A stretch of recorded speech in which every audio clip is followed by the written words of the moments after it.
In my last video and other places around the blog or YouTube channel, I mentioned the Trickster. A viewer wants more information about what the Trickster is. And if you have that question too, stay tuned and I'll give you my take.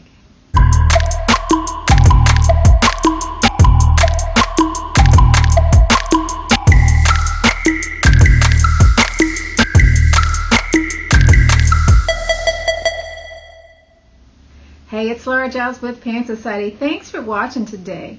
If you find our channel interesting, please support with a like, subscribe, or donation. So, Trickster, what is that about?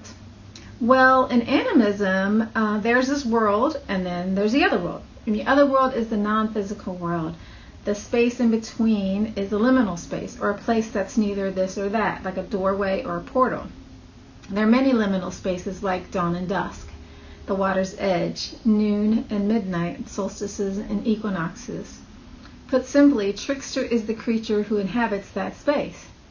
And normally a Trickster is the only creature who can go easily between worlds because he's a creature of the in-between. The Greek god Hermes is an example. He was the messenger between the gods and humans and could also send messages from the other world to the world above. And he maintains the relationship between humans and the spirit world in many ways.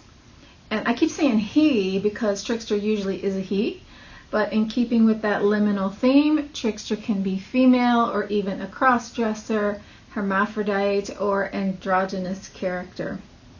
So, one of the ways that Trickster goes between gods and men is that in Roman mythology and Native American mythology, Trickster steals the fire from the gods and gives it to humans. In the Roman tale, it was Prometheus. In Native American version, it was Coyote. So sometimes Trickster is a god, sometimes he's an animal. That's the most typical situation. And some animal tricksters are hare, coyote, raven, spider, fox, and otter. In pop culture, the hare shows up as Bugs Bunny. And some trickster gods are Hermes, Mercury, Loki, Krishna, Kokopelli, Lu, and Pan. And Pan is a great example because he's also half man, half beast.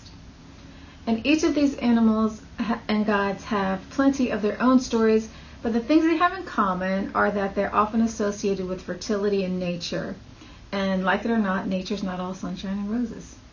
It works in this realm under complementary duality. So is nature creator or destroyer, light or dark, giver or taker, foolish or wise, moral or immoral? Like nature, Trickster is both. He's at the mercy of his lust and impulses, and sometimes he does great good. Sometimes he seems to use his tricks to do really destructive things, and sometimes he seems to have no real motive at all. He certainly is the butt of his own jokes as much as others are. And tricksters are often greedy, envious, and fickle, not the love and light that we tend to associate with gods at all.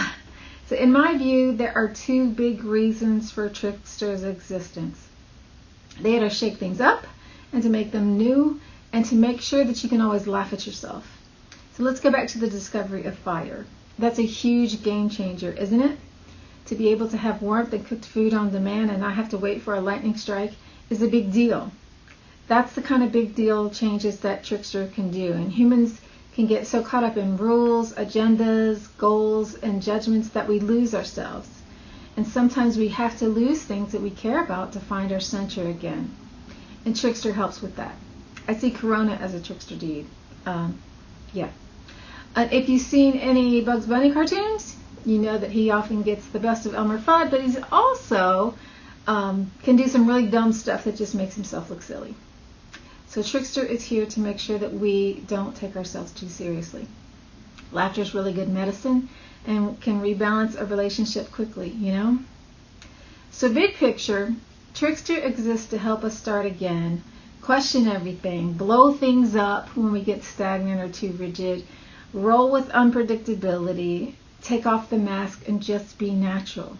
When you need that type of energy, like we do right now, expect the unexpected. That'll be Trickster. So when you see him, don't be afraid. Maybe he's an active energy within you. Just don't judge it. Just roll with it. Everything is always for your highest and best good, even when it doesn't feel like it. It's all a gift.